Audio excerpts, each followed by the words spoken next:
মুরগি রান্না করিয়ে খায় ওই ফুলকুমলির গায়ে, আবার সে নাকি গুসাইয়ে কানে দীক্ষা দেয়। এই গুরু শিষ্য শুদ্ধ পিঠে দিয়ে হয়।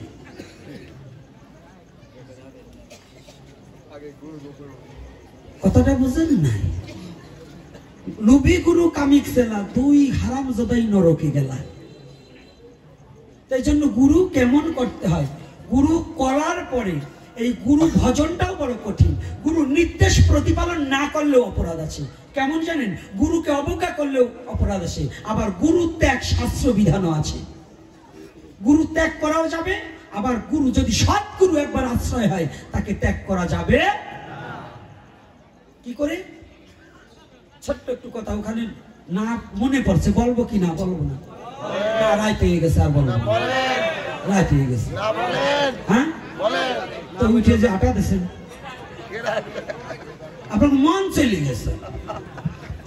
যাক, তাই যখন যাবেন না তাহলে একটু বলুন। ইন্দ্ররে তো চেনেন? চেনেন ইন্দ্রকে? কিচ্ছু জানি না, শুনছেন দেবরাজ ইন্দ্র। এই দেবরাজ ইন্দ্রের গুরুদেবের নাম কি জানেন? জানেন না? ওরে বাবা, কেন আপনাকে বাড়ির বসতে ঘুরি টুরি বেড়াইতো?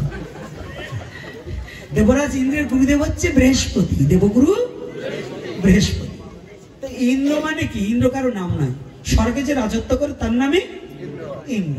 তো একদিন স্বর্গের দেবরাজ ইন্দ্র, ইন্দ্রর আবার চরিত্র একটু লুচ্ছি। কেমন মানে? উনি আবার নৃত্য গীত একটু পছন্দ করতেন। আবার কেউ মনে কিছু করবেন না, এখনো কিন্তু যারা কীর্তন নিয়ে না, যারা ভালো ঢকালা কীর্তন নিয়ে, অব কিন্তু আবার একটু একটু ওই দোষ। ঠিক কি রাগ করছেন বাবা? না, হ্যাঁ সত্যি কথা বলেন। কি এরকম আছে না বাবা? তবে যারা আবার ভক্তি মার্গের কীর্তন নিয়ে তারা খুব ভালো, আমি তাদের দোষ দিচ্ছি না, কিন্তু যারা ওই রকম করে তাদের কথা বলছি, একটু ভালো করে শুনবেন। এইবার ইন্দ্র স্বর্গে অস্পরা দিয়ে নৃত্যগীত করছে। তো নৃত্যগীতের সময় এদিকে হঠাৎ করে দেবগুরু বৃহস্পতি মনে বাসনা জেগেছে যে আমার ইন্দ্রকে একটু দেখতে যাব। কারণ গুরুদেবেরও তো ইচ্ছা হয় আমার শিষ্যকে একটু দেখি। বাবা, দেখার ইচ্ছা জাগে না? তাই বৃহস্পতির ইচ্ছা জেগেছে আমি একটু আমার ইন্দ্রকে দেখতে যাব। তো দেখার জন্য রওনা হয়েছে। যখনই গিয়েছে, গুরুদেব গিয়ে দেখে ওরে বাবা, ইন্দ্রর সবাই এমন নৃত্যগীত আরম্ভ হয়েছে, অনেক নাচছে। কিন্তু এই ইন্দ্র করেছে কি, গুরুদেব যে গেছে দেবগুরু বৃহস্পতি, হাজার লোকে গিয়ে দণ্ডবোধ করছে, হাজার হাজার দেবতারা যে দণ্ডবোধ করছে, কিন্তু ইন্দ্র ওই যে বালিশ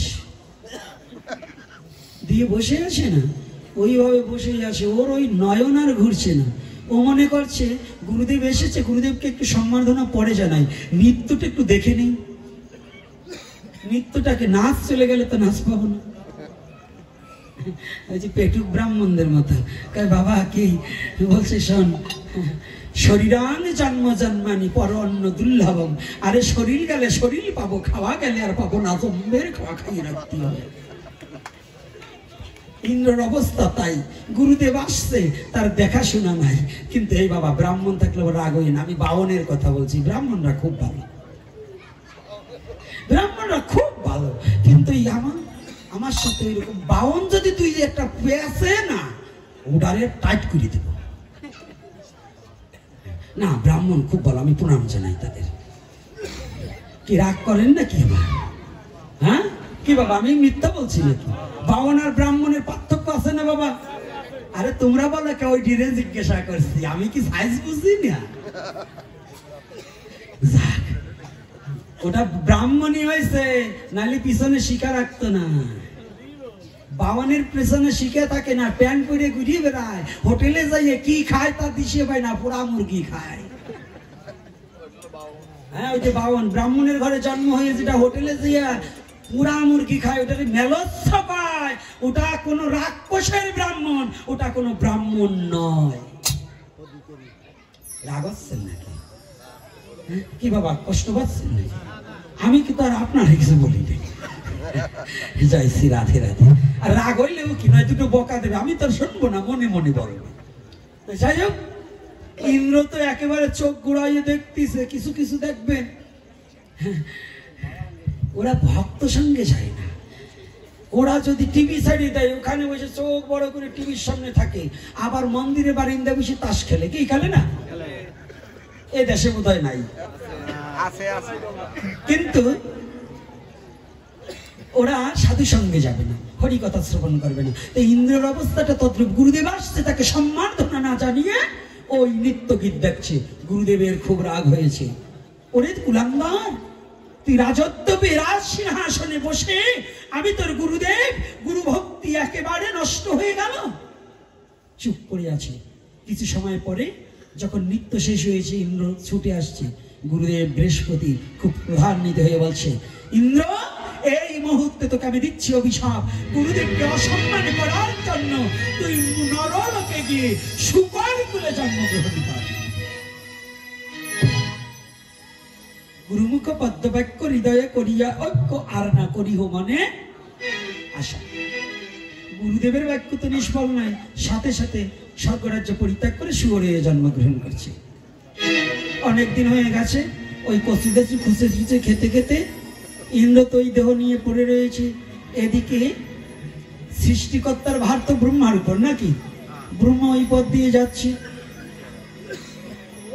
ব্রহ্মা যাচ্ছে। তো ব্রহ্মা তো সৃষ্টি, জানে যে এটাই ইন্দ্র। তো ব্রহ্মা এসে মনে মনে চিন্তা, আহা, কতদিন ধরে ইন্দ্র এই অবস্থায় পড়ে আছে। যদি গুরুদেবের চরণ ধরে হলেও, আমি যদি গুরুদেবের কাছে ক্ষমা চেয়ে হলেও, আমার তো গুরু ভ্রাতা।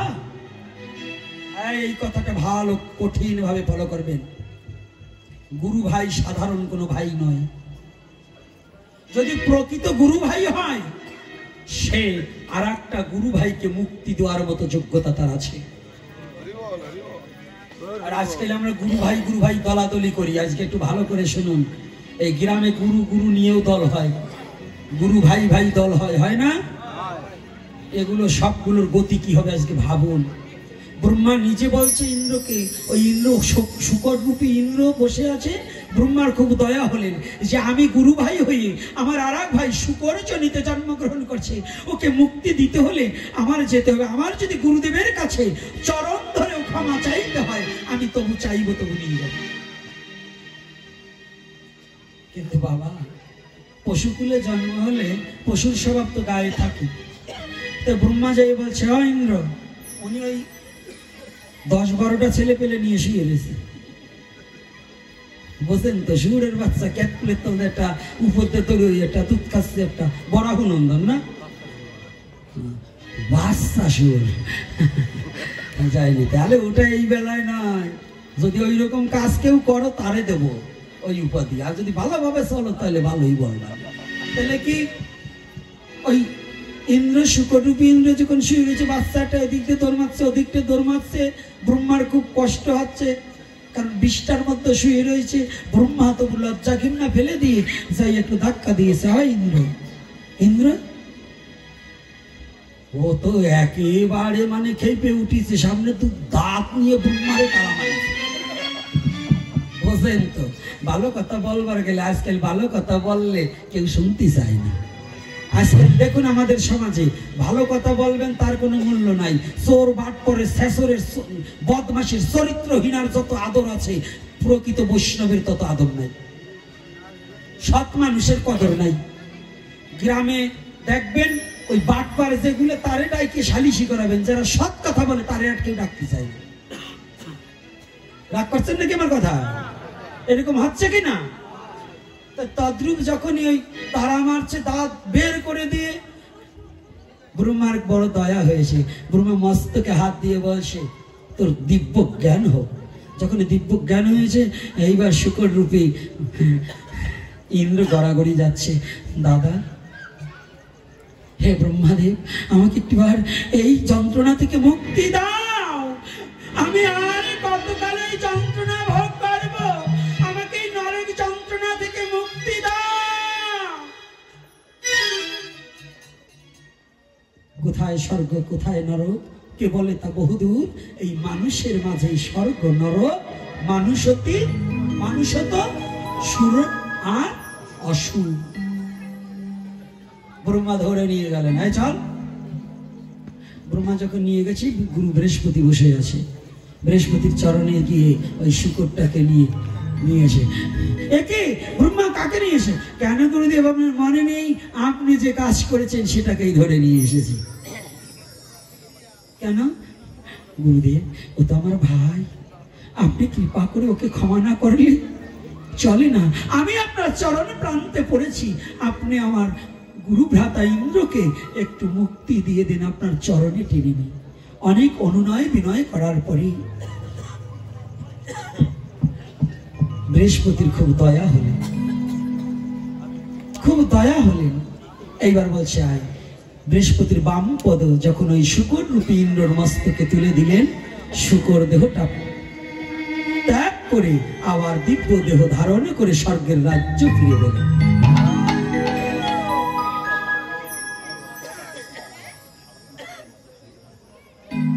এখন একটা কথা বলবো, আলোচনা কিন্তু ছাড়িনি, আরো ধরবো। এইবার যারা উঠবে বলবো ভয়তে যায়। এই পিছনে আমাদের যারা কয়েকজন আছো বাবা, তোমরা পিছনে যাবে। আর একটা কথা বলি, শুনবেন, রাগ করবেন না, যত কমিটি আছেন। আজকে একটা কথা বলবো না, না এটা হবে না। তোমরা একটা জিনিস বোঝো না বাবা, এই কমিটির একটা জিনিস জানতে হবে, ভাগবতের দক্ষিণা কিন্তু কমিটির নয়। কেন দক্ষিণা কমিটির নয়? মায়েরা কেউ 2 টাকা আনছে, কেউ 5 টাকা আনে ভাগবতের দক্ষিণার জন্য। কমিটি যখন হবে তারা চাঁদা দেবে, তারা প্রয়োজন বোধে কালেকশন করবে, কিন্তু ভাগবতের প্রণামী আপনারা ছেকে নেবেন, এটা কিন্তু শাস্ত্রীয় সিদ্ধান্ত, নিষিদ্ধ।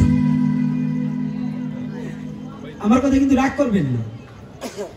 এবার এখন দেখছি প্রায়টা, খালি এখানে নয়, প্রায়টা কমিটি দেখি ওরা ভাগবতের টাকাও শেখাতেছে। প্রায় জায়গায় নামযজ্ঞের কমিটি, অথচ নামযজ্ঞের পরে 2 লক্ষ টাকা তাকে সুদে লাগায়, কিন্তু ভাগবতের টাকা না নিলে হয় না। কিন্তু এগুলো কিন্তু বৈধ নয়। আচ্ছা, তোমরা এইরকম করে দল বেঁধে এক জায়গাটা যাইও না, ওই পিছনে আসবে, পিছনে যাবে, তোমাদের কথা কিন্তু বুঝছে না। আমরা আলোচনা চালিয়ে যাব, পিছন থেকে আসবে, পিছনে যাবে, কথা বলে শোনো না।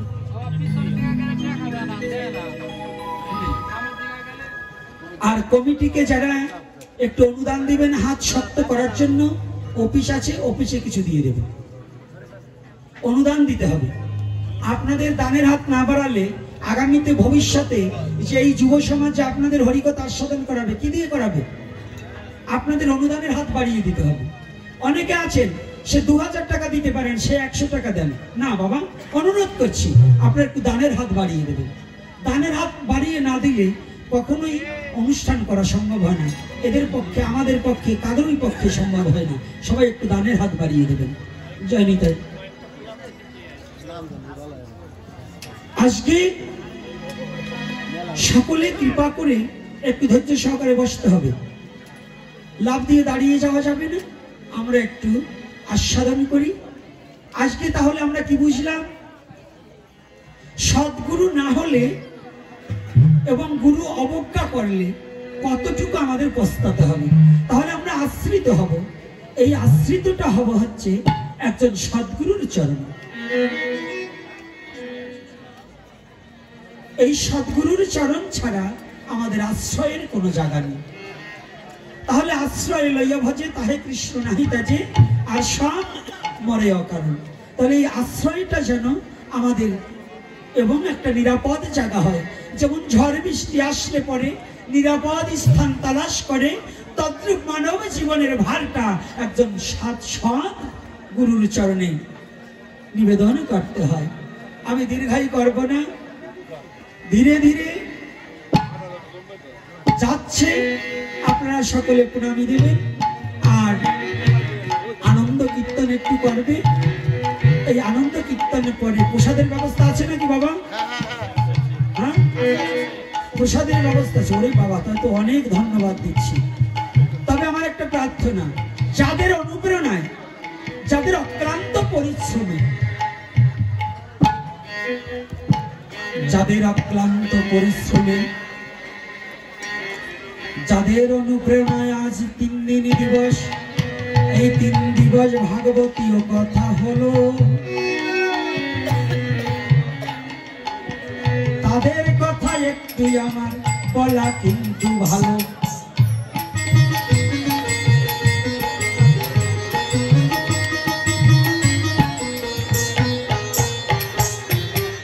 তাদের দুর্মতি যেন নাশ হয়ে যায়, কৃষ্ণ প্রেম দান করে যেন গৌর দয়াময়।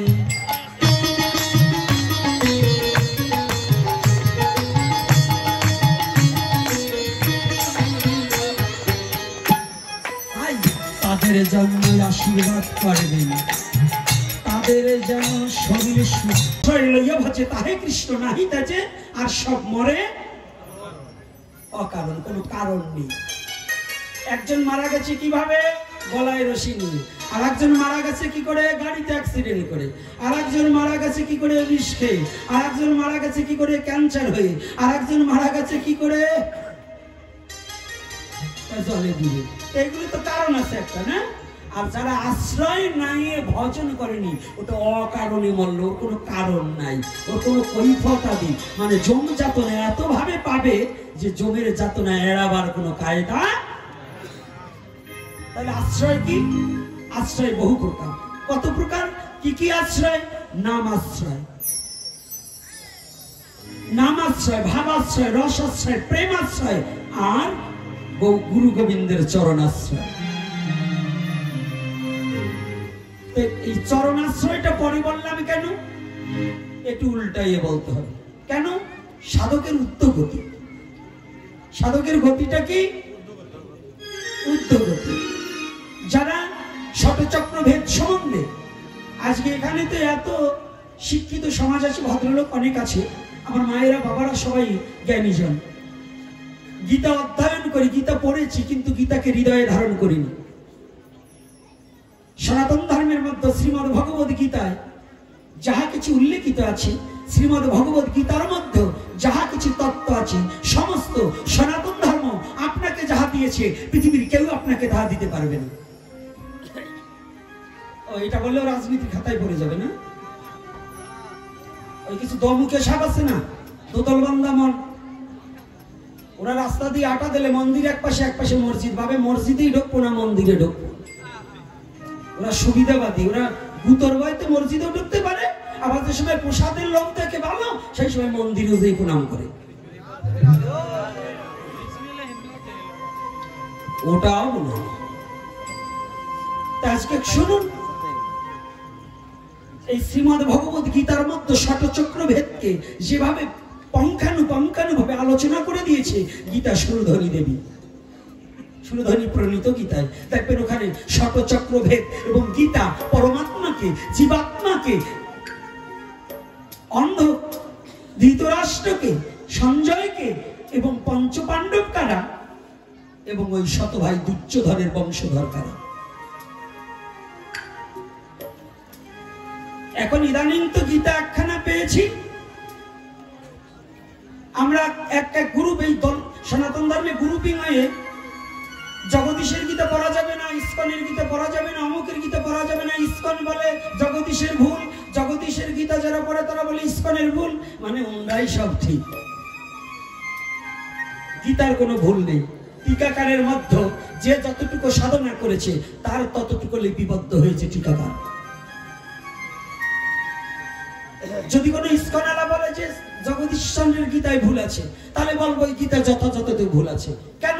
যখন হরে কৃষ্ণ নাম যখন আসছে, গীতা যখন আসছে তখন তো হরে কৃষ্ণ নাম ছিল না, তো এই গীতার ভিতরে হরে কৃষ্ণ নাম ঢুকিয়ে দিয়েছেন কেন? কি হরে কৃষ্ণ নাম মহাপ্রভুর যুগে নয়?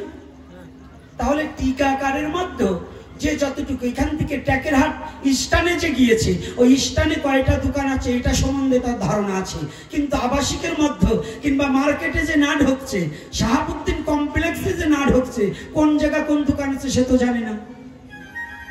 আর যে গোটা ট্যাকেরহাটটাকে ঘুরে দেখে আসছে তার কাছে জিজ্ঞাসা করলে কোন কর্নারে কোন দোকান আছে সে বলে দিতে পারে, পারে কিনা বাবা? তাহলে গীতাটাকে যে যতটুকু উপলব্ধি করেছে সে তার সাধ্য অনুযায়ী টিকা করেছে, এজন্য কেউ কারো ভুল ধরা যাবে না। রাগ করছেন নাকি কথাটা? এটা কি যথার্থ না কি অযথার্থ?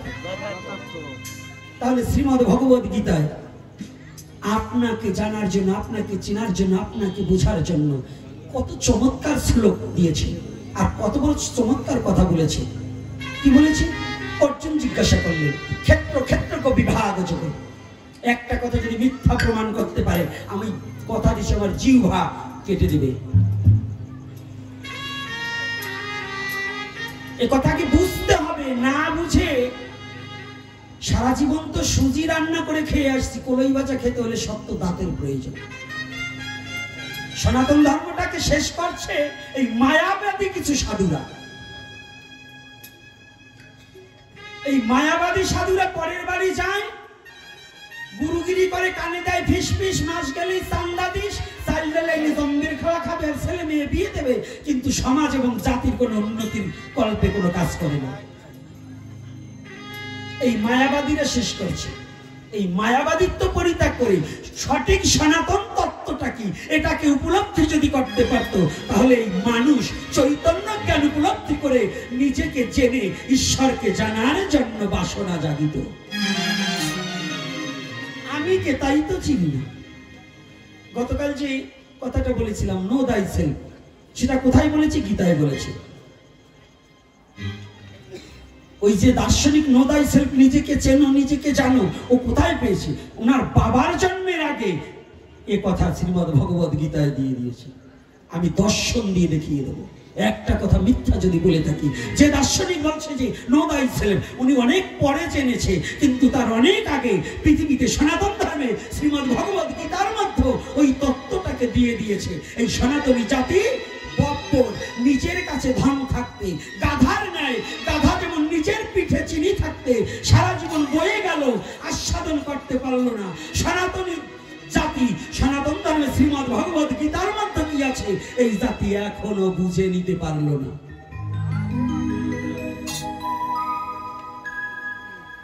আমার কথাটা কিন্তু একটু চড়া চড়া রাগ হইল না, আমার চেহারাটাও ভালো না, কথাবার্তা শুরু ভালো না। তাহলে আজকে দেখুন কি অর্জুন জিজ্ঞাসা করলেন, ক্ষেত্র ক্ষেত্রজ্ঞ বিভাগ যোগে। এখনই গীতা টান দেন, যদি মন্দিরে থাকে বের করে দেখুন যদি একটা কথা মিথ্যা বলে দেয়। কি বলছে? অর্জুন ভগবানকে জিজ্ঞাসা করছে, ভগবান ক্ষেত্র কি আর ক্ষেত্রজ্ঞ কি? কি আছে নাকি? বাবারা যারা গীতা অধ্যয়ন করেন আছে নাকি এটা? অর্জুন কি জিজ্ঞাসা করছে? ক্ষেত্র কি আর ক্ষেত্রজ্ঞ কি? ভগবান কি বলেছে? ক্ষেত্র মানে দেহ, আর ক্ষেত্রজ্ঞ ওটা সম্বন্ধে যিনি বিশেষ করে জানে তিনি হচ্ছে ক্ষেত্রজ্ঞ। খুলে দেখুন গীতা। তাহলে ওখানে নো দাই সেলফ ইংলিশে বললে বাবা গুসাই জম্বের ইংলিশ বলে, আরে ওর আগে ওই দার্শনিকের চেয়ে অনেক আগে আমার ভগবান কৃষ্ণ নিজেই বলছে, তোমাকে তুমি চেনো, তোমাকে তুমি জানো, তোমাকে চিনতে পারলে তোমার এই দেহটা কি, আর এই দেহের মধ্যে কে আছেন, আর এই দেহটাকে বিশেষ করে তুমি যদি জানতে পারো, তাহলে পৃথিবীর আর কিছু জানতে বাকি থাকবে না।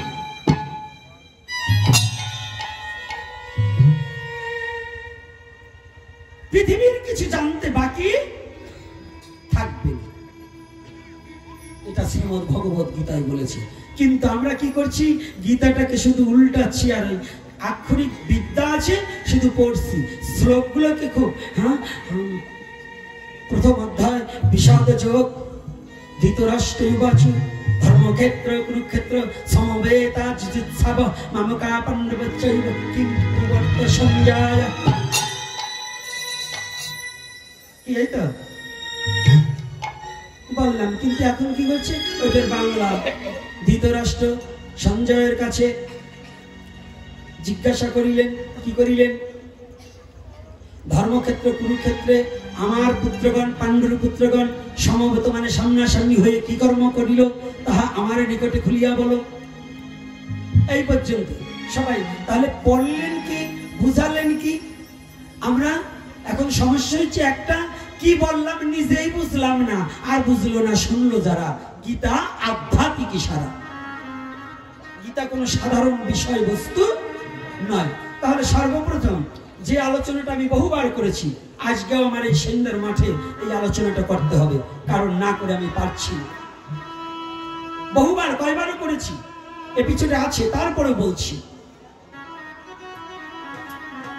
বলুন তো, অন্ধ ব্যক্তিকে দেখলে, যদি কোনো কেউ বিদেশে যাত্রা করবেন, যদি একটা অন্ধ ব্যক্তিকে দেখেন, তখন কি আপনার ভালো মন থাকবে? এই কথা বলেন না কেন?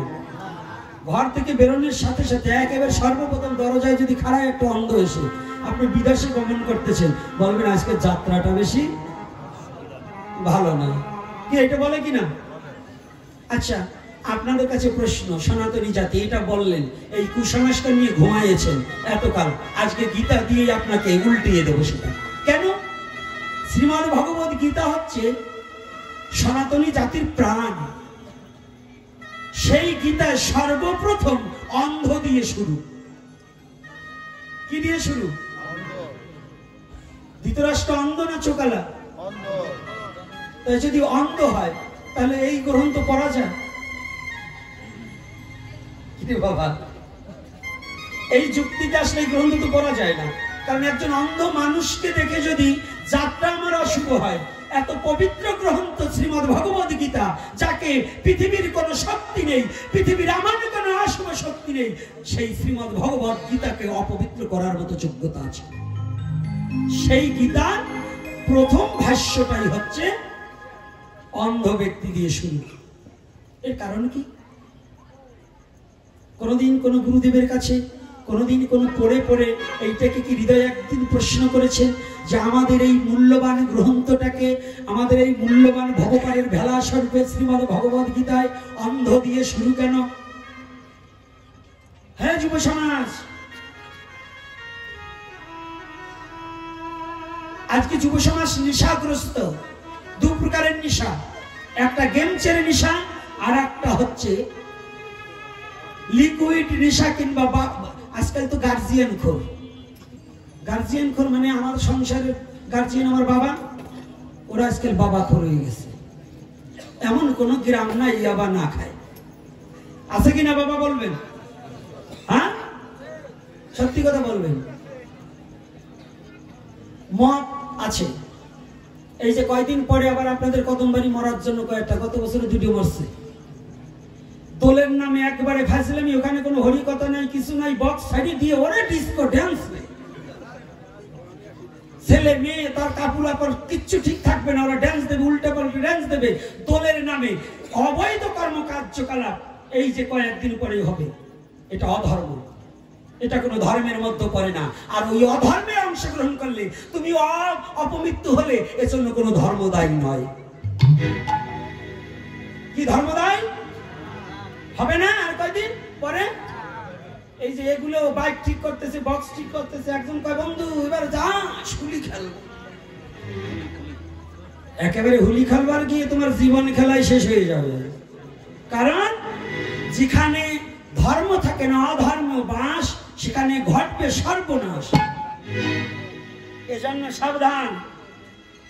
দোল কিন্তু হুলি খেলার জন্য ওই যে আপনারা যা খেলেন ওইটা না। আমি এক একটা করে বলে দিচ্ছি, ওখানেই যাব, আলোচনাটা ওখানে। কিন্তু কেন বলছি, শ্রীমদ্ ভগবত গীতার তত্ত্বটাকে অবলোকন করতে হবে। আমাদের যুব সমাজ নষ্ট হয়ে গেছে কেন জানেন? এজন্য দায়ী আমরা গার্জিয়ান যারা, এবং সমাজের গুরু যারা, সমাজের সমাজপতি যারা, এবং পিতামাতা যারা। এই তিনটা শ্রেণী আমার সনাতন ধর্মকে শেষ করেছে। আর আর্য মহর্ষিদের ধার্য করা নিয়ম কানুনকে শেষ করছে। এক হচ্ছে অশিক্ষিত, আর একটা হচ্ছে বেশি শিক্ষিত।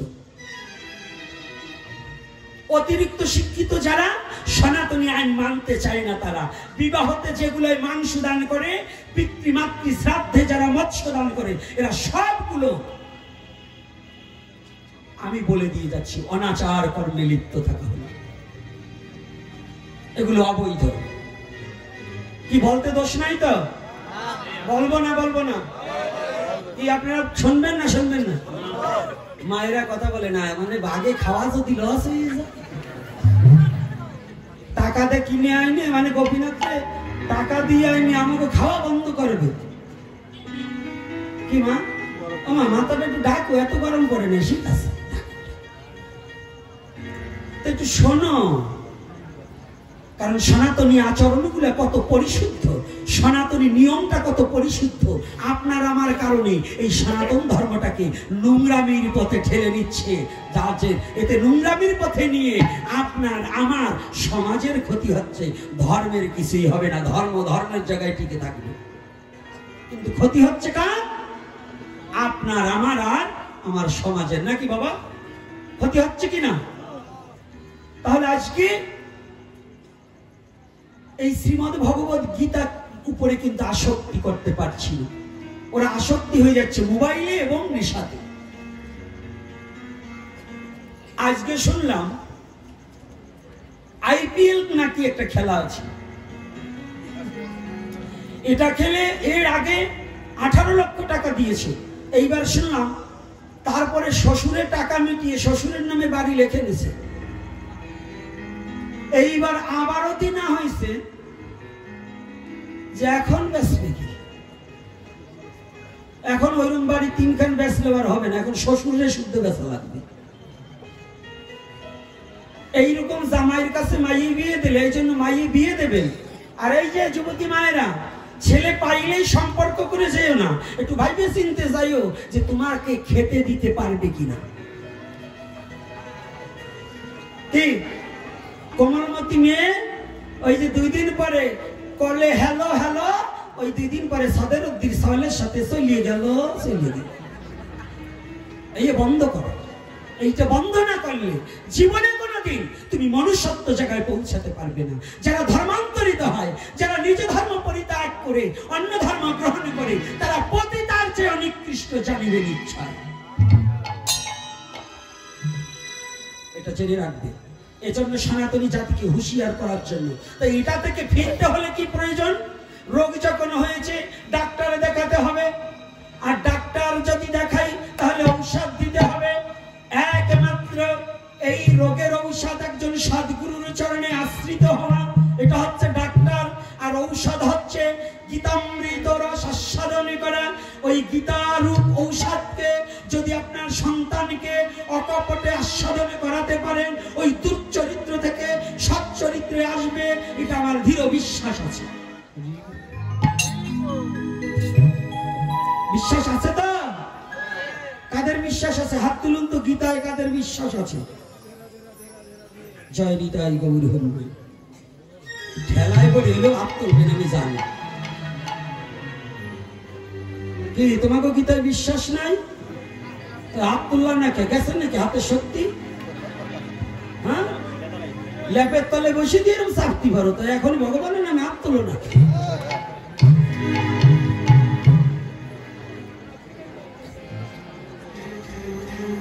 দিবানে দাঁড়াও, আসতেছি তোমাকে পাড়ায়। এই পাড়াকে ঠান্ডা করেছি, তাই তোমাকে পাড়া যাবো। আর এই সন্ধ্যায় ডাকুক বা না ডাকুক, ডাকলেও চলবে না ডাকলেও চলবে, এক দরজা বন্ধ 1000 দরজা খোলা, তাই না বাবা? এই জন্য ওই কমিটির তেল মারি আবার আসবো এই আশা গোপীনাথ করে না। ওই তেল মারা পাঠ করবো না, যাম যতটুকু সময় বসে থাকবো মহাপ্রভু যাহা বলায়, যেটা সত্য, যেটা সনাতনের কথা, যে কথা শ্রবণ করলে সনাতনী উজ্জীবিত হবে, যে কথা শ্রবণ করলে সনাতনের মৃত বৃক্ষে পুষ্প পুষ্পটিত হবে, সেই কথাই সনাতনীর কথা, এবং সেটাই বলে যাবে, সেটাই বলে যাবে সনাতন সত্য। আর যে সত্যকে ধরে আছে, ঠাকুর রামচন্দ্র রামকৃষ্ণদেব বললেন, যিনি সত্যকে ধরে আছে তিনি ভগবানের কোলে শুয়ে আছে, তার কোনো ভয় নাই পৃথিবীতে। এজন্য এই কথাগুলো একটু বুঝতে হবে। তাহলে শ্রীমদ্ ভগবত গীতার সর্বপ্রথম কে? অন্ধ। এই অন্ধকে অন্ধ কেন দিলেন গীতায়? অর্থাৎ জগৎজীবকে বুঝালেন, হে জগৎজীব, তুমি অন্ধকার থেকে যতদিন পর্যন্ত জ্ঞানী না হবে, ততদিন পর্যন্ত এই গীতার তত্ত্ব তোমার পক্ষে বোঝা সম্ভব না।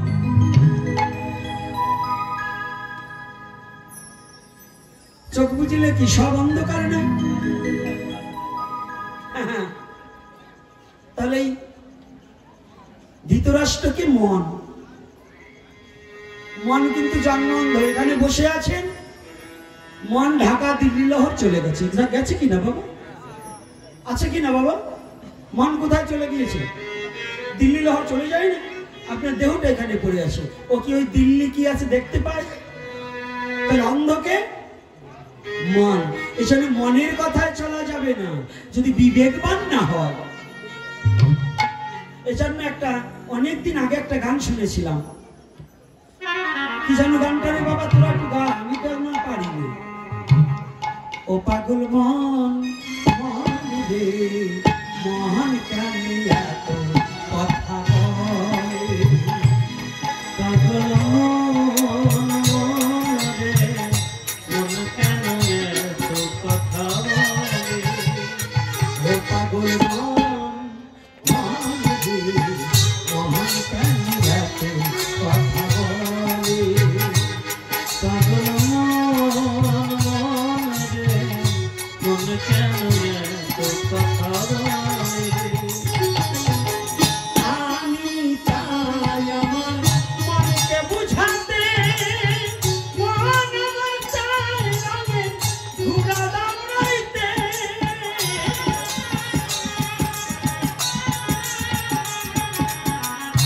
আমি চাই মনকে বুঝাতে, মন আমার চাই রঙে ঘুরা দাঁড়াইতে, পাগল মন রে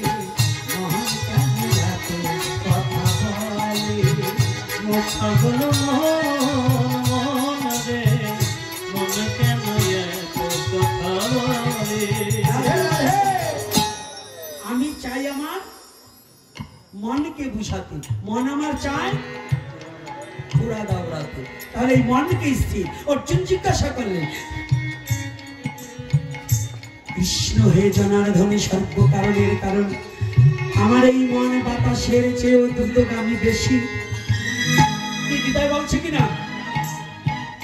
এরা সাধু বাবারা গীতায় এই কথা অর্জুন বলেনি যে বাতাসের চেয়ে আমার মন দ্রুতগামী বেশি? আমার মনটাকে কি করে কণ্ঠলে করিব? আমার মনটাকে কি করে তোমার চরণে একনিষ্ঠ ভাবে ডুবিয়ে দেব? ডুবিয়ে দেব। আমার মন যে কোনো শাসন বারণ মানে না। ভগবান বললেন, অর্জুন অর্জুন, এত সাহসা তোমার মনকে শাসন মানতে পারবে না। যদি তোমার মনকে শাসন করিতে হয় তাহলে যোগ অভ্যাস করো। গীতা আছে কিনা? যদি এই যোগে অসমর্থ হও তাহলে আমার প্রীতি সাধনের কর্ম করো। আছে নাকি? মায়েরা গীতা পাঠ করেন না? এ কথা লেখা আছে তো না? আমি ভুল বলছি? পড়েছেন কিন্তু বোঝেন। কেন বোঝেননি? ছোট, কেন বোঝেননি? অর্থাৎ এই যোগ সাধনাটা, যোগ কি? যোগ কাহাকে বলে? আলাদা বিষয়বস্তু একত্রিত হওয়া, তাহার নাম হচ্ছে যোগ। এখানে গণিতের টিচার অনেক আছে। গণিতের ধারা কয়টা?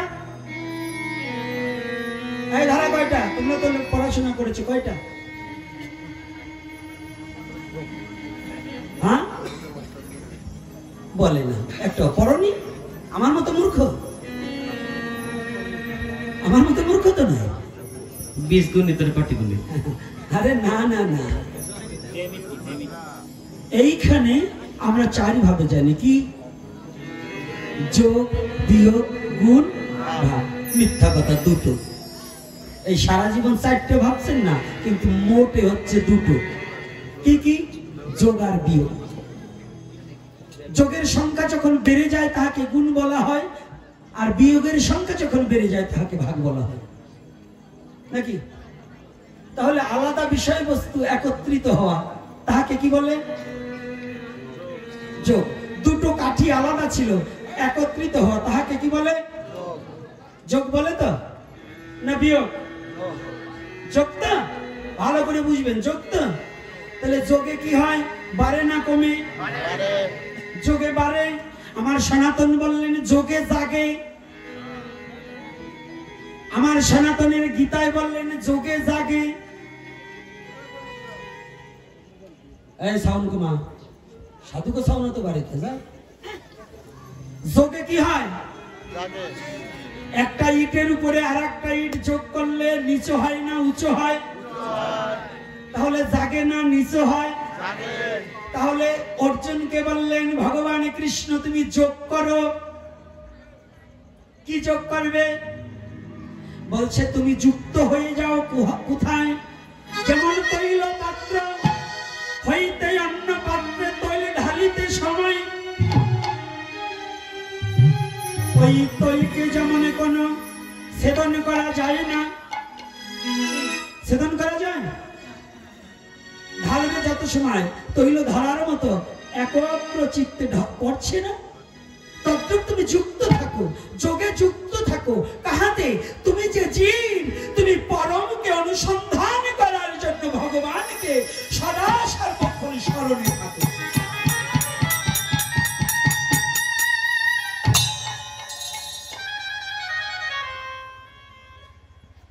তুমি সদা সর্বক্ষণ তাকে ভুলে যেও না। এটা হচ্ছে একটা তত্ত্ব। আর একটা তত্ত্ব কি? আর একটা তত্ত্ব হচ্ছে যোগে জাগে। কি জাগে? তুমি যখন প্রাণায়ামের মধ্য দিয়ে রেচক পুরক কুম্ভক আদি তত্ত্বটাকে উপলব্ধি করিয়ে শ্বাস প্রশ্বাস দম এই তিনটা কথাকে যখন উপলব্ধি করতে পারবে, শ্বাস প্রশ্বাস দম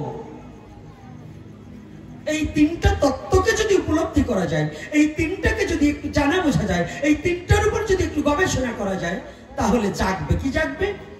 কুলকুণ্ডলিনী শক্তিকে জাগ্রত করা যাবে। এজন্য অর্জুনকে বললেন তুমি যোগ করো। বলুন তো, এখানে এতগুলো আমরা লোক আছি, কতজন যোগের ঘরে যোগ করে আমরা গীতা অধ্যয়ন করি? রাধে রাধে। লাখে না মিলিল। আমাকে বলছেন আমি উনি, আমি শুধু বকা উল্লাহ বকে যাচ্ছি, আমি করণ উল্লাহ নয়। আমার কাজ হচ্ছে বকে বকে যাওয়া। এই জীবনে বোধহয় আর আমার কর্ম করা হবে না, কারণ এই রাত নাই দিন নেই, দিনে একটা রাত্রে একটা, এরকম বক বক করতে গেলে তো বাবা আর হয় না। এজন্য আমার দ্বারা আর সাধন ভজন জীবনে হবে না। তবে জীবনে সাধন ভজন যদিও না হয়,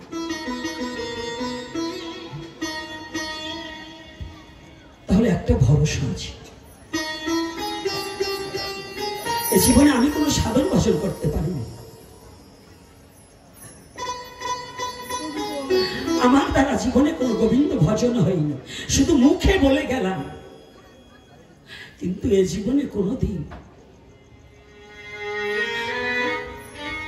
ভগবান অর্জুনকে বললেন তুমি যোগে যুক্ত হয়ে যাও। আমার এই জীবনে কোনোদিন ওই যোগে যুক্ত হতে পারিনি। আমি কোনোদিন ভগবানেরকে স্মরণ করে ভগবানের সাথে যুক্ত হয়ে জীবাত্মা পরমাত্মার মিলন ঘটাতে আমি কোনোদিন পারিনি।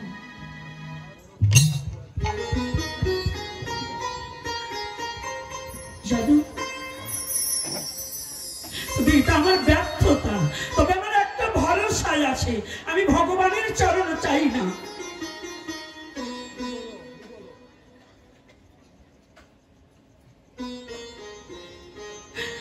আমি ভগবানের এমন কোন সাধন করিনি যে তার চরণ পাব।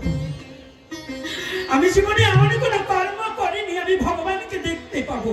জীবনে এমন কোন সাধনার মধ্যে লিপ্ত হইনি যে আমি কোনোদিন ভগবানের করুণা পাবো।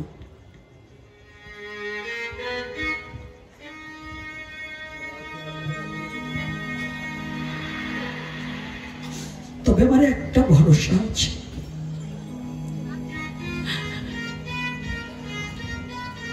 সমস্ত কুল হারিয়ে গেল, একটা কুল থাকে জীবের।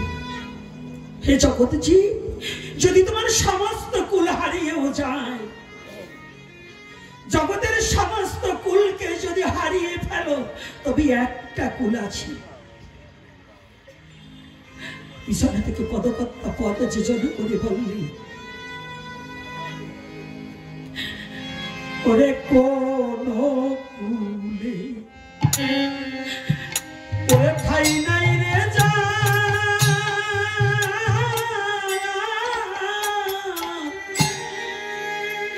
আমি পার করিব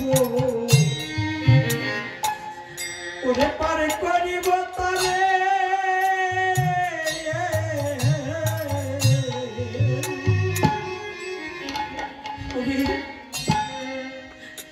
জীবনে যদি সে একদিন এই ভক্তের সঙ্গ করে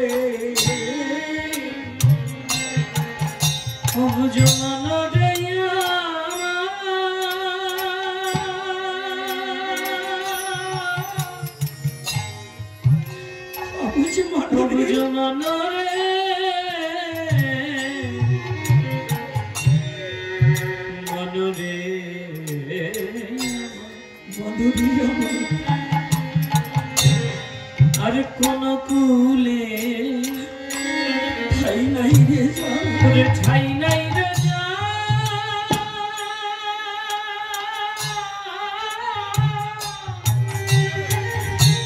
আমি পার করিব আমি পার করিব, আমি পার করিব তারে,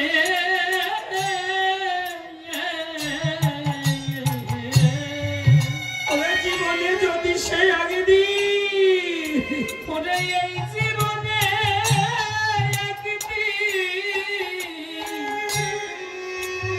একদিন রে আমার ভক্ত সঙ্গ করে রে বুঝবন রে,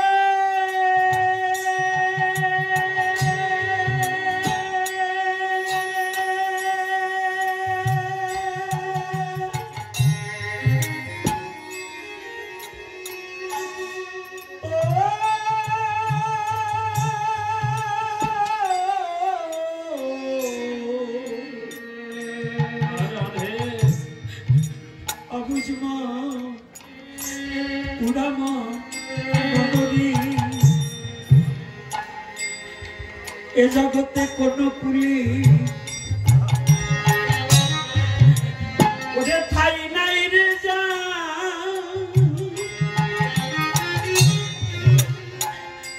ওরে আমি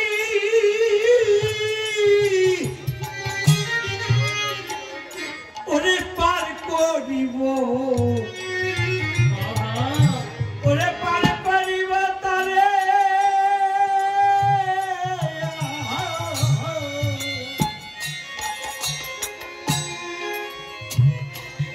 ওরে জীবনে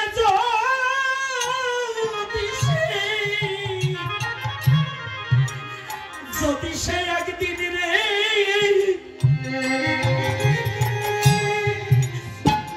ওরে এই কৃষ্ণ ভক্তের সঙ্গ করে কোন কুলে ঠাই নাই রে যা, ঠাই নাই রে যা,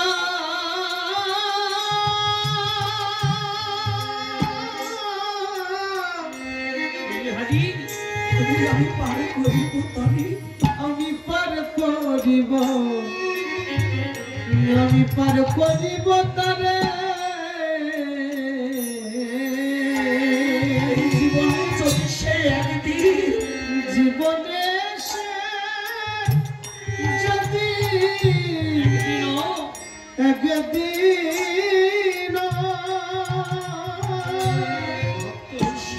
ভক্ত সঙ্গ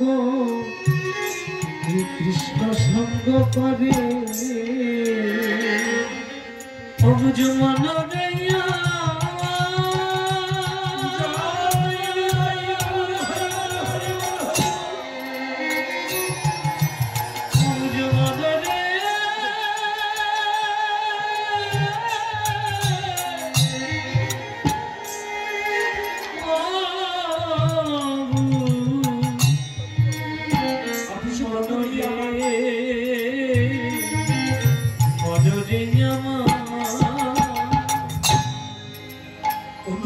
কোন কুলে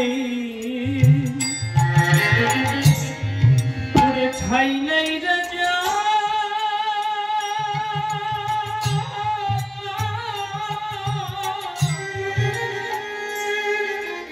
আমি পার করিব আমি পার করিব তরে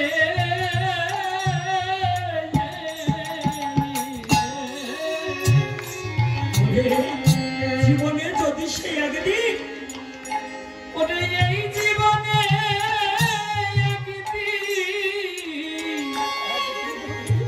ওরে একদিন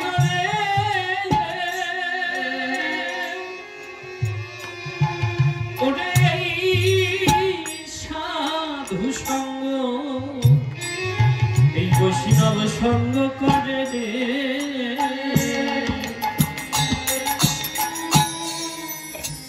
কোন কুলে যার সমস্ত কুল হারিয়ে গেছে, যার সমস্ত কুল হারিয়ে গেছে, যার ব্যথা বলার জায়গা নেই, যার কোনো কথা বলার জায়গা নেই, যার এই তাপিতে পড়ানো জুড়াবার কোনো জায়গা নেই, সেই একমাত্র জায়গা হচ্ছে এই সাধুগুরু বৈষ্ণবের রাতুল চরণ। আত্মসমর্পিত চিত্ত। আজকে অর্জুনকে বলছে অর্জুন অর্জুন দুটো কথা, গীতার এত কথা প্রয়োজন নেই, একটা বলছে তুমি যোগ অভ্যাস করো। যদি প্রতিটা সনাতনী ছেলে একটু যোগ অভ্যাস করতো, যোগে থাকতো, আজকে আমাদের ছেলে মেয়েগুলো এত নষ্ট হতো না। হতো বাবা? বলুন হতো? আজকে আমার সমাজ এত ছাড়ে খাড়ে যেত না। এখনো সময় আছে,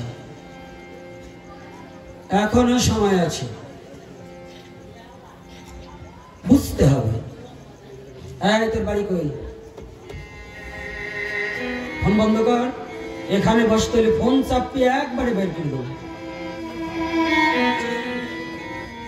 সে যে হোক, থামবার পরে বলবা। যতটুক সময় স্টেজে থাকবো ততটুক সময় এই স্টেজের প্রতি একজন ব্যক্তি থাকলেও তার এদিকে লক্ষ্য থাকতে হবে। মোবাইল চাপটি বাড়ি যাও।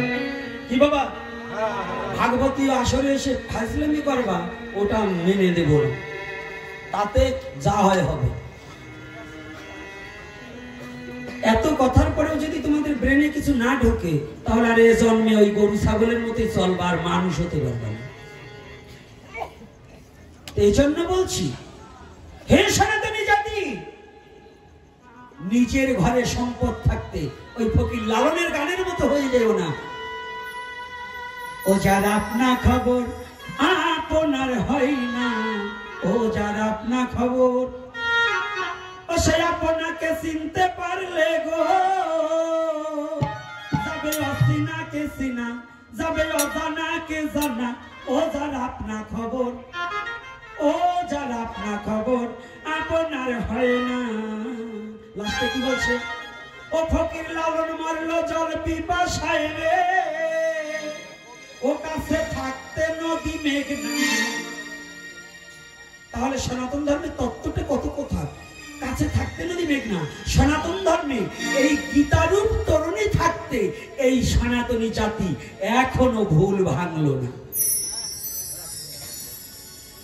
যে তরুণীতে ওঠে প্রাচ্য দেশে খ্রিস্টান ধর্ম অবলম্বনকারী, যারা খ্রিস্টান, যাদের জন্মসূত্রে খ্রিস্টান ঘরে জন্ম, চলে যান ইংল্যান্ড, ইউরোপে চলে যান, অস্ট্রেলিয়া, ফ্রান্স, জার্মান, জাপান, এ সমস্ত দেশে চলে যান, সিঙ্গাপুর, এ সমস্ত জায়গায় যেয়ে দেখেন খ্রিস্টানেরা গীতাকে বুকে জড়িয়ে ধরে খাচ্ছে। আরে বাঙালি, এত বড় দুর্ভাগা বাঙালি সনাতনী জাতি যে তোদের সম্পদ লুটে খেলো পরে, তবু নিজের সম্পদটাকে নিজে বুকে চেপে ধরে রাখতে পারলি।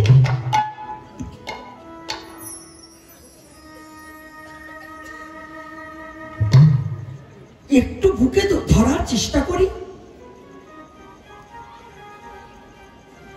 কত বড় চরম কথা বলছে, ক্ষেত্র মানে দেহ, আর আমরা ক্ষেত্র মানে বুঝি জমি, তাই না বাবা?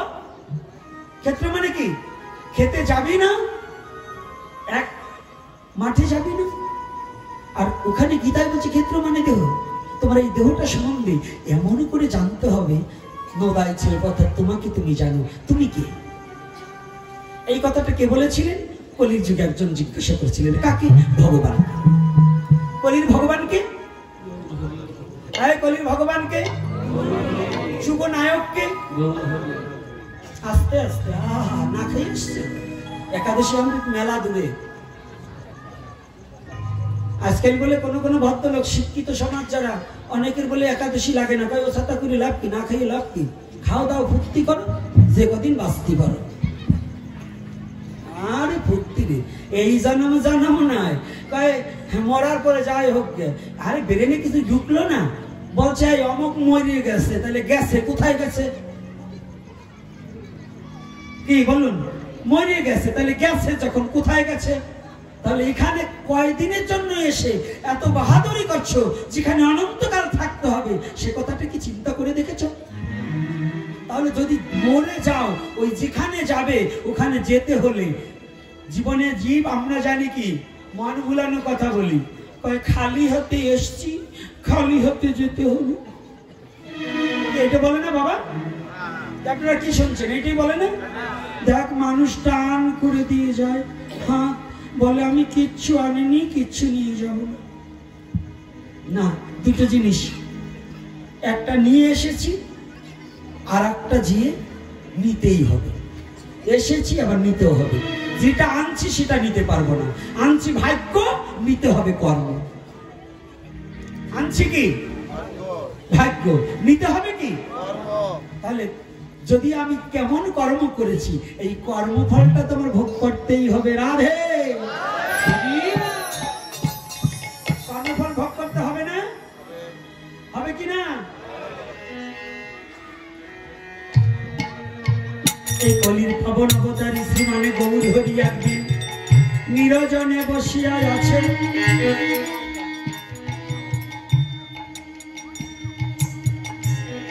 নিবিড় স্থানে ইতিমধ্যে আমাদের গোস্বামীগণ কয়জন?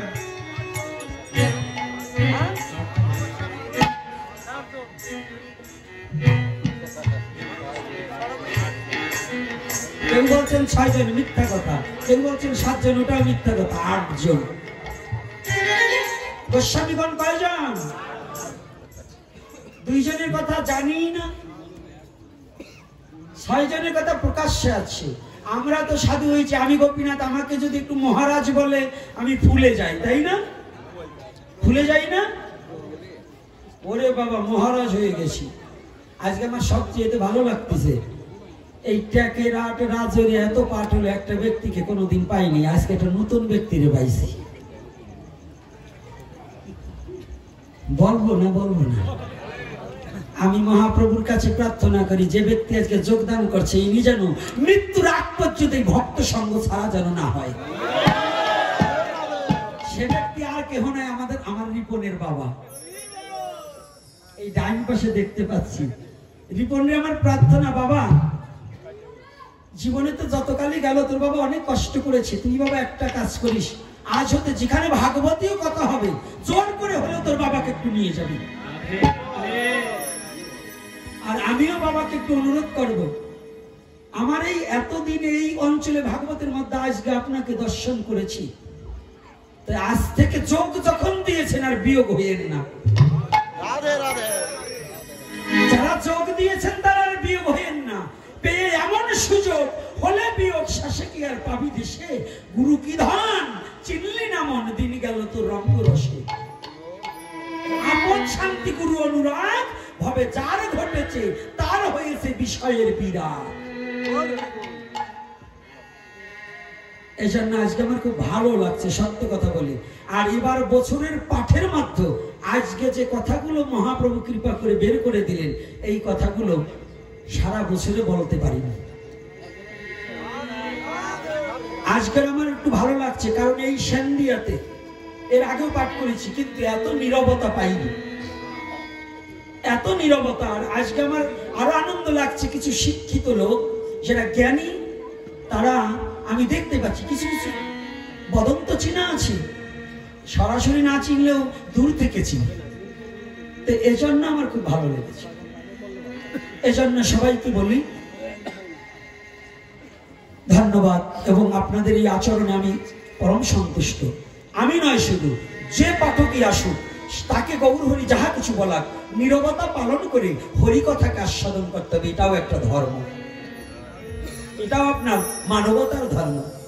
এটা যেন আজকে নয়, শুধু আজকে এই গোপীনাথের হুমকি ধামকিতে বকার ভয়তে চুপ থাকছেন এটা নয়, যত ছোট পাঠক আসুক আর বড় পাঠক আসুক আপনারা কৃপা করে নীরবতা পালন করে হরিকথাটাকে আস্বাদন করবেন। রাধে রাধে, মনে থাকবে তো? আর মায়েদের প্রতি আর একটা অনুরোধ করে যাচ্ছি, আপনারা যেখানেই যাবে মস্তকটা একটু ঢেকে যাবে। আর এই অনুরোধটা করছি, তারপরে গৌরলীলায় প্রবেশ করছি। আর একটা অনুরোধ, যুবক বাবা যারা দোল পূর্ণিমায় হোলি খেলবার যেও না, হোলিতে নিজেকে রঙিন করো। সেই হোলিটা কি জানো, একটু এই অহংকারকে বস্তায় বস্তায় টাকা দিয়ে এই রং তামসা ফাজলামি না করে একটু সাধুগুরু বৈষ্ণবের চরণে গড়াগড়ি গিয়ে একটু হরি নাম করো, তাতে জীবনে রেহকাল পরকাল দুটোই পাবে। হরি বল, হরি বল। মনে থাকবে তো? কি আমার এই পক্ষে কারা? কিছু কিছু লোক আতুসে করছে না, নাইলে তো ডিস্কো ডান্স দিতে পারবো না। সাবধান, গত বছর থেকে বলছি, এবারও বলছি, আবার একটা জিনিস, আর গৌরহরি যা করে আর একটা জিনিস আপনাদেরকে বলে দিচ্ছি, সেটা হচ্ছে দুর্গাপূজায় কোনো মেয়ে নাচাবেন না, মদের বোতল আনিবেন না। এই দুটো জিনিস আপনাদের চরণে হাত রেখে বলছি, যদি আপনি সঠিক পিতা হন, আপনার ছেলে যদি মদের বোতল নিয়ে আসে, ওই পুত্রকে ত্যায্য পুত্র করলেও ও মৃত্যু হলেও আপনার মঙ্গল। কারণ ওই কুলাঙ্গারের জন্য আপনার বংশ বিনাশ হবে, আপনার বংশের মুখে চুনকালি পড়বে। পুত্র হয় কিসের জন্য? পুত নামক নরক হইতে করিবে ত্রাণ, এই কারণে পুত্র নাম দিলেন ভগবান।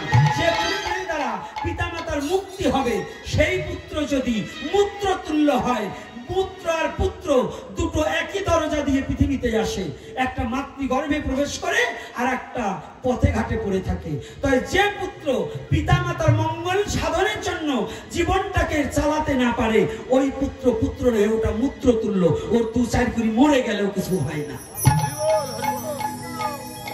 এজন্য সনাতনী জাতি, তোমরা যারা যুবক বাবা আছো, যা জীবনে ভুল করেছো, আজ থেকে প্রতিজ্ঞাবদ্ধ হয়ে যে আর যা ভুল করেছি আজ থেকে আর ভুল করব না। আমরা সঠিক সনাতনকে হৃদয়ে ধারণ করে আমি সনাতনী হতে চেষ্টা করব। রাধে রাধে। তাহলে মদের বোতল আর এই মেয়ে নাচানো বন্ধ করবে, এই অঞ্চলটাতে বেশি হয়। আমি চরণে হাত রেখে যাচ্ছি, চরণে হাত রেখে। আর যারা পুজো কমিটি আছেন আপনাদেরও বলে যাচ্ছি, আপনারাও পোলা পান্ডে বলবো কি, বুড়ো দাঁত পড়িয়ে গেছে, ওরাও যাইয়ে সামনে ওই রকম তাকাই থাকে, মানে জীবনে আর দেখে না, বাস্তব দেখে। কি এরকম আছে কিনা বলুন? তাই আমি চরণে করি মানা যে ওখানে যাবেন না, আর ওটা থেকে বিরত থাকবেন। এইবার হ্যাঁ দাও, আরে দেখি কি দেশে ভালো হইলো, ভালো।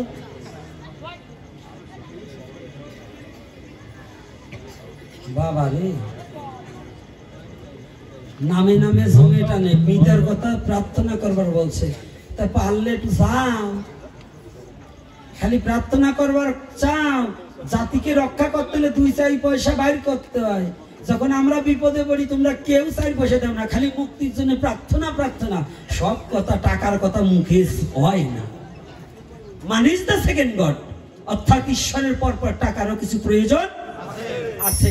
সনাতনী জাতি হচ্ছে কি একটা সবচেয়ে কৃপণ জাতি সনাতনী, অর্থাৎ এরা অসৎ পথে টাকা ব্যয় করে কিন্তু সৎ পথে ব্যয় করতে চায় না। এর কারণ কি জানেন? মাতবার সন্ত্রাসী অস্ত্র ঠেকালে তারে বাবা বলে টাকা 2-3 লাখ দিয়ে দেবেন, আর সাধুরে বাবা বললে 20 টাকা বাইর করতে পুরুনি উঠে যায়।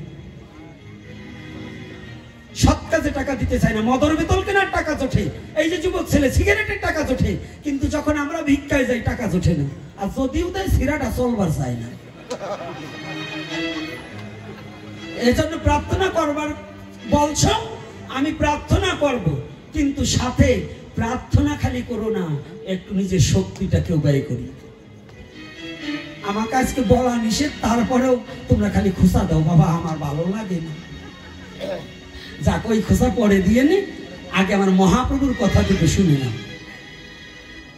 গোস্বামী কয়জন? 8 জন। 2 জনের নাম আপনারা, 6 জনের নাম জানেন, 2 জনের নাম অনেকে জানেনই না। শ্রীরূপ সনাতন ভট্ট রঘুনাথ, শ্রীজীব গোপাল ভট্ট দাস রঘুনাথ, এই 6 জনের কথা আমরা জানি।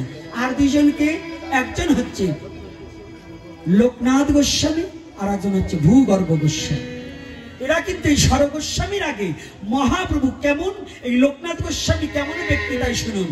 যারা আমরা জানি ভক্ত যায় ভগবানকে পাবার লালসে, আর ওই নদিয়া থেকে ভগবান ছুটে এসেছে তার ভক্তকে নেবার জন্য।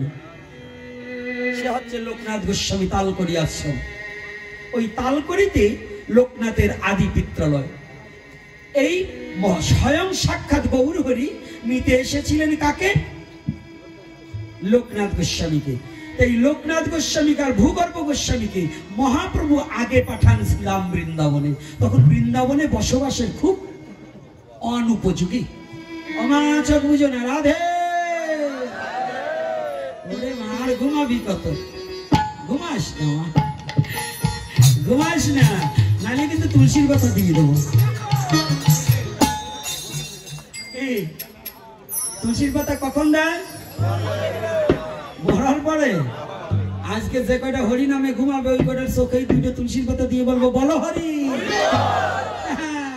কায়দা আছে, ঘুমাবে কি বাবা, আর ঘুমানো যাবে? আসলে প্রকৃত তারাই মরা, কৃষ্ণ কথায় ঘুমায় যারা। মরা তো তারা, এমনি তো দেহ থেকে প্রাণ পাখি চলে যায়, আর একটা দেহ নিয়ে আসিতে হবে আবার এই জগতে, তাই না? আর মরা কারা? এমন মানব জন্ম পেয়ে হরি কথা শ্রবণ না করে ঘুমায় যারা।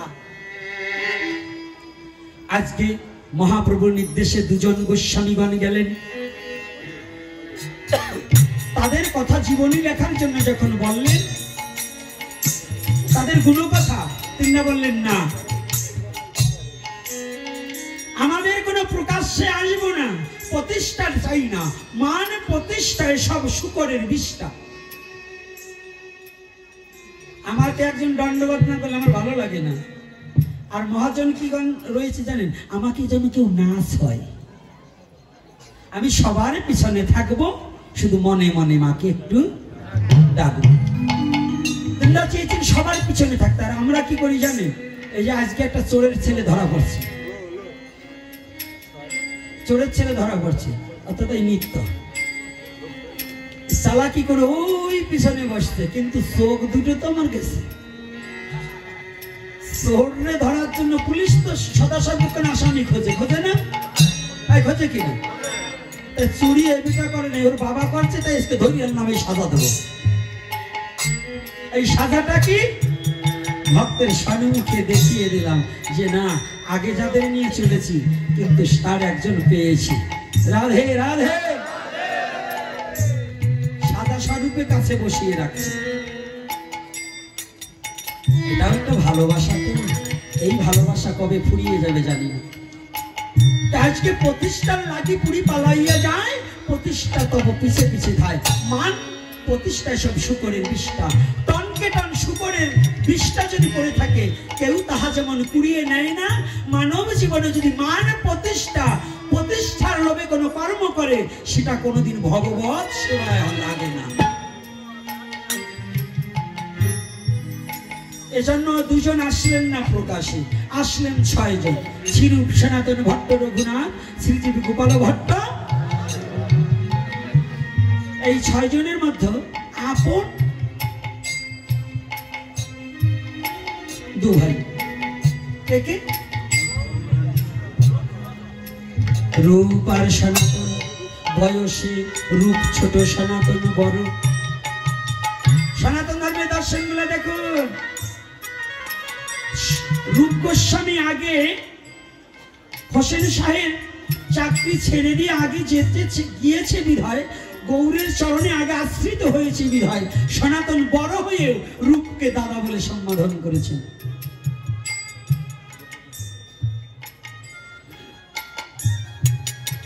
এই সনাতন একদিন মহাপ্রভুকে জিজ্ঞাসা করছেন। মহাপ্রভু বসে আছে। সনাতন গোস্বামী মহাপ্রভুকে যত জিজ্ঞাসা করেছে, এত বড় জিজ্ঞাসা অন্য কোনো গোস্বামী কোনো সময় করেনি। সনাতন জিজ্ঞাসা। সনাতন মানে কি? চিরন্তন খাঁটি বস্তু, চির নূতন খাঁটি বস্তু। সনাতন কখনো পুরাণ হয় না, এটা নিত্য নূতন। কার মতো? বাবার নামের মতো।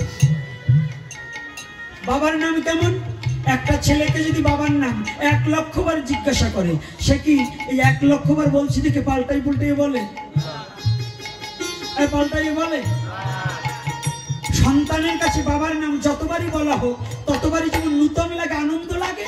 সনাতন ধর্মটা হচ্ছে তদ্রূপ। যতবার এই পৃথিবীতে মানুষ যতবার আসবে, সনাতনে আশ্রয় নিলে তার তত আনন্দ বৃদ্ধি পাবে। রাধে।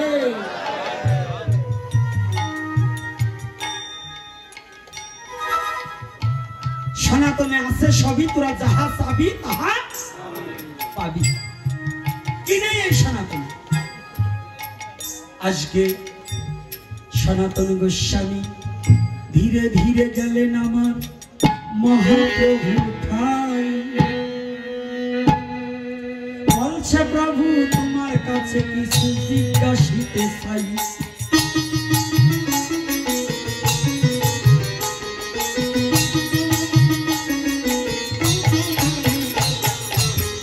কৃপা করে সত্য কথা আমারে বলিবে, তোমার বদন হইতে কথা শুনে আমার মনের গ্লানি যাবে।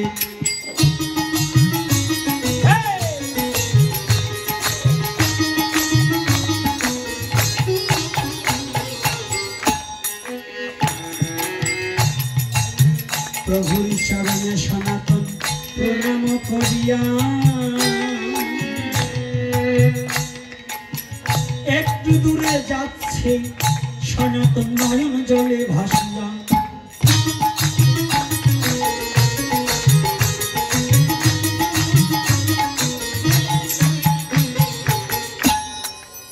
শোনো প্রভু বলি আমি তোমারে জানাই, আত্মজিজ্ঞাসিতে আমি এলাম তোমার ঠাই।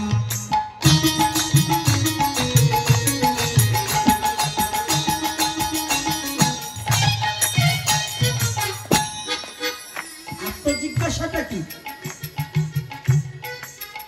মহাপ্রভু বলছে শোনো সনাতন আমার কথা শোনো,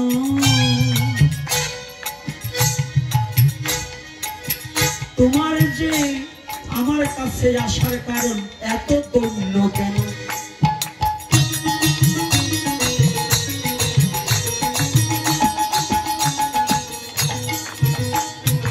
তোমার যে দৈন্যের মূলটি, তুমি যে যেমন করে আমার কাছে কথা বলতে এসেছো, বলো বাবা কি বলতে চাও? সনাতন বলছি প্রভু আমার একটা আত্মজিজ্ঞাসা।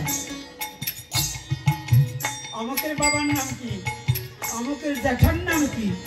এই অমক ইয়ে করলো কেন? এই আজকাল সনাতন ধর্মের জিজ্ঞাসা হয়, কিন্তু আত্মজিজ্ঞাসা কি এটা কিন্তু জিজ্ঞাসা করে না। বলুন, মানুষকে ঠকানোর জন্য প্রশ্ন করে না? সাধু একজন আসলে, পাঠক একজন আসলে স্লিপ একটা লিখে দেয়, এইটার মানে কি? উনি জানার পরেও লিখে দেয় মানুষকে ঠকাবার জন্য। বললেন না, এটা বন্ধ করে দাও, কেউকে ঠকাতে চেয়েও না। যদি তুমি কাউকে ঠকাবার জন্য যাও, একদিন দেখবে তুমি নিজেই ঠকে বসে আছো। বসবে না? আজকে যখন সনাতন গোস্বামী মহাপ্রভুর কাছে গেছে, মহাপ্রভু বলছে তুমি এত দণ্ড করছো কেন? বলো। আচ্ছা প্রভু আমার জিজ্ঞাসাটা কি জানো? কে আমি?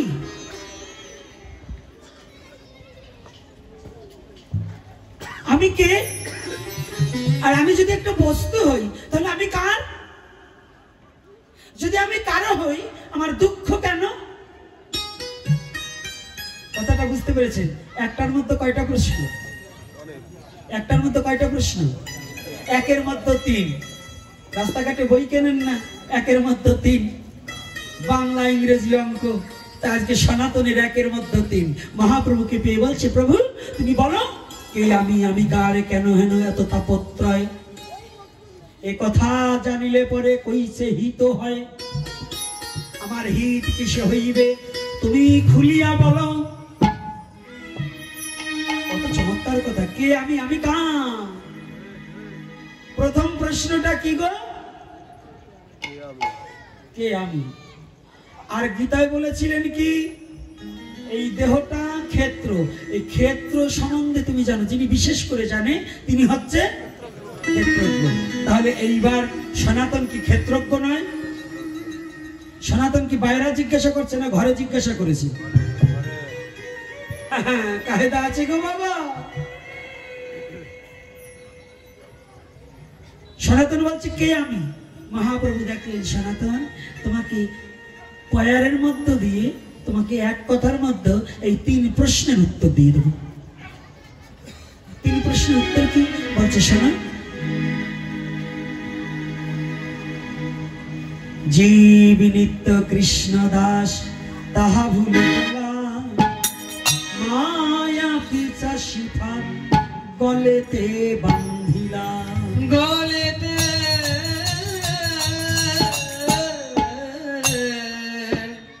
গলেতে বান্ধিলা।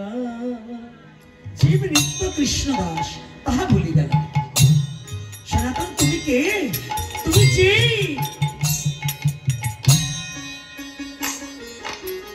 আমি যদি জীব হই আমি কার।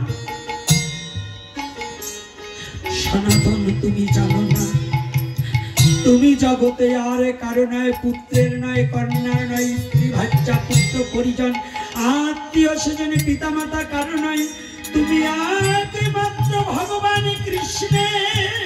হরি বল,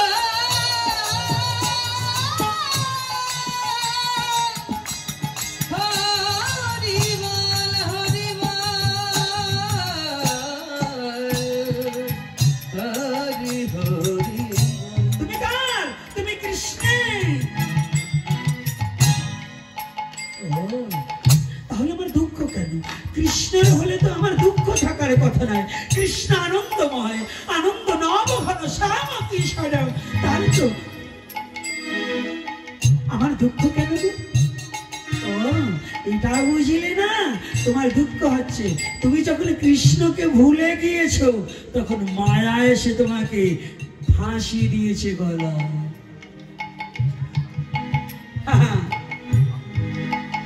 মায়া এসে তোমাকে ফাঁসিয়ে দিয়েছে। এই জন্য এই মায়ারজ্জু যদি কাটাইতে চাও, একেবারে গিয়ে ধরো, ধরো সদ্গুরুর পাও। পূর্বের একেবারে প্রথমের আলোচনা। এই জন্য গুরুচরণ আশ্রয় করতে হয়, না হইলে মানব জন্ম ছাড়ে খারে যায়।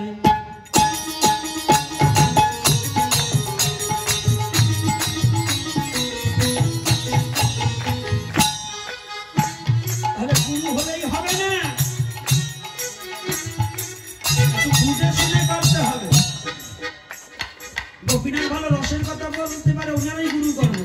যে ভালো কবি গান গাইতে পারে, ওরাই গুরু করবো। যে ভালো কীর্তনীয়, ওরাই গুরু করবো। আরে দাদা, আজকাল আমাদের সমাজে গান যে ভালো গাইতে পারে সেই গুরু, কয়খান বই পড়ে কয়টা শ্লোক মুখস্থ করলে সেই গুরু।